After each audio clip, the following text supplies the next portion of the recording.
Oh, well, hello, it's Miss Gina, and you're at Gina's Planet, and I'm so glad you're here.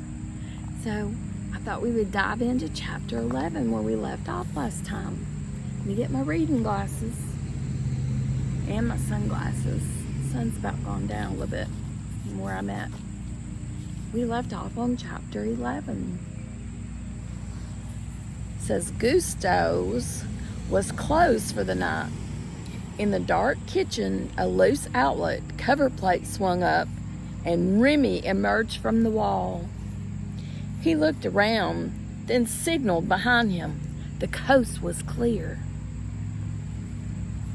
As Remy opened the door to the food safe, rats poured in through the hole. While the crack food theft unit was raiding the safe, Linguini suddenly walked into the kitchen. The rats froze in place. Yikes! Little chef, called Linguini. Little chef! Remy stepped out of the shadows. Hey, little chef, Linguini said with a sigh of relief. I thought you went back to the apartment. Then when you weren't there, it didn't seem right to leave things the way we did. So Remy listened to Linguini distractedly, certain the rats would be discovered at any moment. Look, continued Linguini, I don't want to fight. I've been under a lot of pressure. A lot has changed in not very much time, you know. I'm suddenly a Gusto. And I gotta be a Gusto, or, people will be disappointed. Emile was hidden on a shelf high up on the food safe. He tried as hard as he could to stay still, but hunger won out. He just couldn't resist the juicy bunch of grapes hanging in front of him. Slowly he leaned forward, put his lips around a grape, sucked it off the stem, and swallowed it whole. Yum! Then he leaned forward for another. Linguini continued his little speech. I've never disappointed anyone before because nobody's ever expected anything of me. And the only reason anyone expects anything from me now is because of you.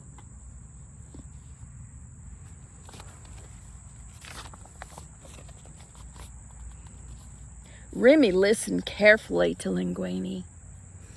He felt Linguini's pain. He really did. I haven't been fair to you. You have never failed me, and I should never forget that. You've been a good friend. He's been a good friend to him. Straining to reach the last grape, Emile lost his balance and fell, then landed spread eagle on the floor. Oof! He groaned. A small cheese wheel plummeted after him and landed right on his stomach. The grapes he had swallowed whole immediately began to fire from his mouth.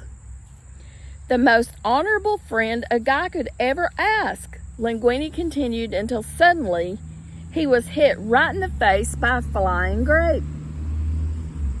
Flying grapes, multiple, plural, more than one, has an S. What is this? What's going on? He yelled.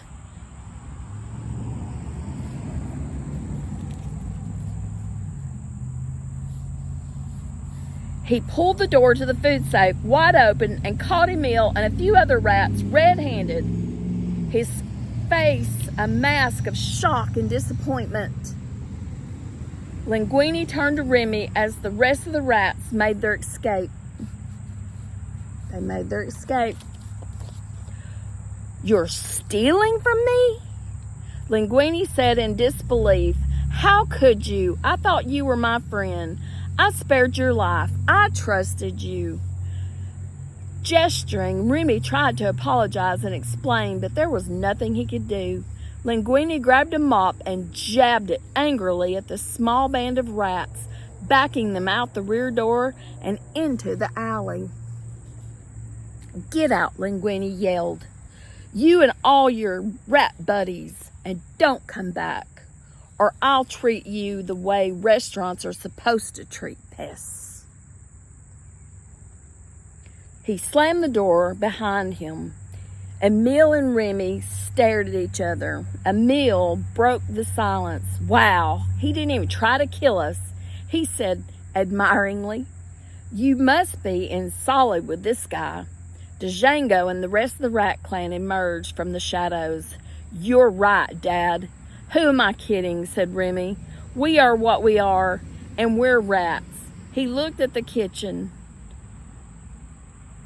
"Well, he'll leave soon."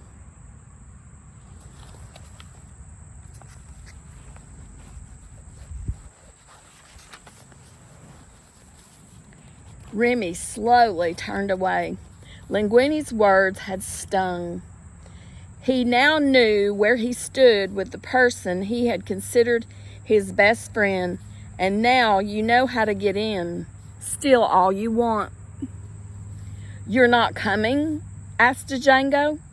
"I've lost my appetite," Remy said sadly. Regretfully, Django watched his son leave.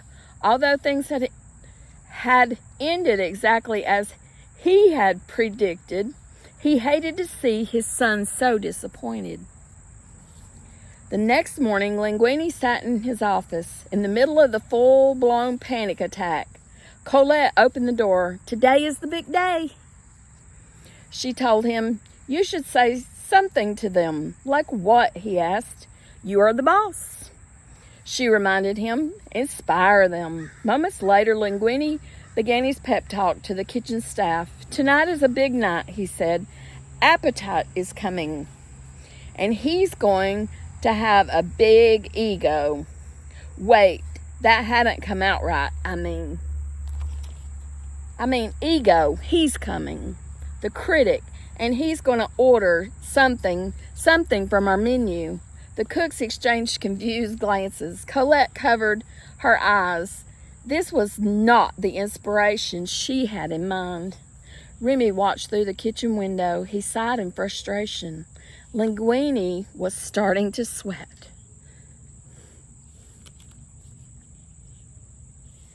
"And we'll have to cook it," he explained, "unless he orders something cold like a salad." Remy sighed again. This was painful. "Just can't leave it alone, can you?" a voice said behind him. Remy whirled around. It was Emile. "You really shouldn't be here during restaurant hours," said Remy. "It's not safe." "I'm hungry," complained Emile, "and I don't need the inside food to be happy.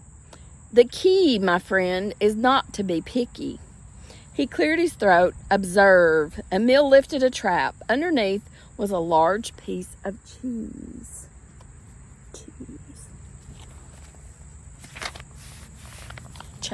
Cheese. Cha-cha-ching. Instantly, Remy saw that the cheese was inside a trap. "No, wait," he shouted. He ran to Emile and knocked him away. Unfortunately, Remy fell right into the trap and was caught. "Oh no," moaned Emile. "Oh no, no, no. What do we do?" "I'll go get Dad." Suddenly, a shadow loomed over them. It was Skinner, and Skinner was chuckling evilly. Quick as a wink, Emile hid behind the garbage can. Skinner picked up the trap, grinning from ear to ear. "You might be clever," he said, "but you're still a rat." In the kitchen, Linguini continued his pep talk, gone awry. "Sure, he took away a star the last time he reviewed the place. Sure, it probably killed Goose, Dad. But I'll tell you one thing." Just then, Mustafa burst through the dining room door. "Ego is here," he announced. Everyone froze. It was as if all the air had suddenly been sucked from the room. Colette cleared her throat. "Anton, Ego is just another customer," she said. "Let's cook." It was just what everyone needed to hear. With a burst of energy, the chefs returned to work. Back in the alley, Skinner placed the trap in the trunk of his car. He chuckled again. So I have in mind a simple arrangement. You will create for me a new line of Chef Skinner frozen foods, and I, in return, will not kill you. Remy looked aghast. Skinner smiled and slammed the trunk shut.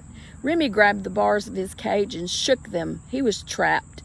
After pursuing the menu, Ego snapped it shut and handed it to Mustafa. He spoke in a low voice.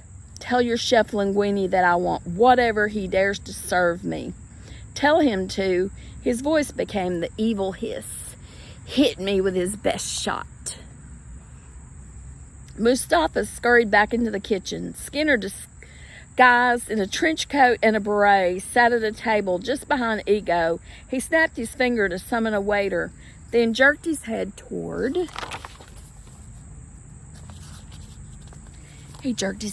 Ego. I will have whatever he is having, he said, gleefully, waiting for things to fall apart. Inside Skinner's trunk, Gusto appeared. He studied Remy, taking in his dejected pose. So, we have given up, he said. Why do you say that? Asked Remy. Gusto looked around and shrugged.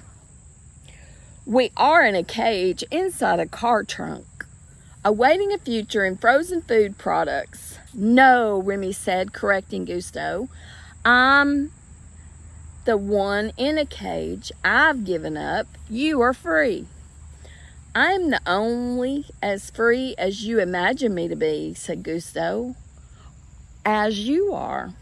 Remy rolled his eyes. Oh, please, I'm sick of pretending. I pretend to be a rat for my father. I pretend to be a human through Linguini. And I pretend to exist so I have someone to talk to. I pretend you exist to have someone to talk to. You only tell me stuff I already know. I know who I am. Why do I need you to tell me? Why do I need to pretend?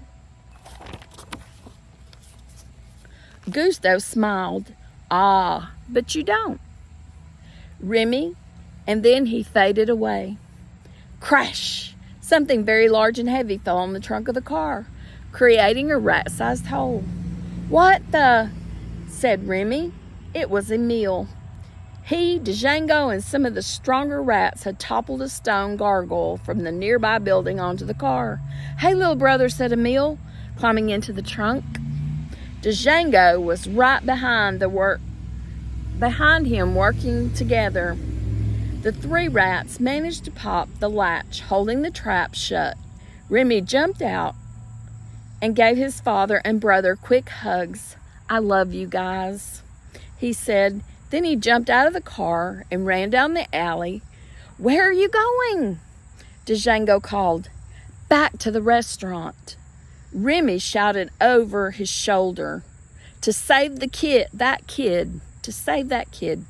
Django asked. To save myself, Remy yelled.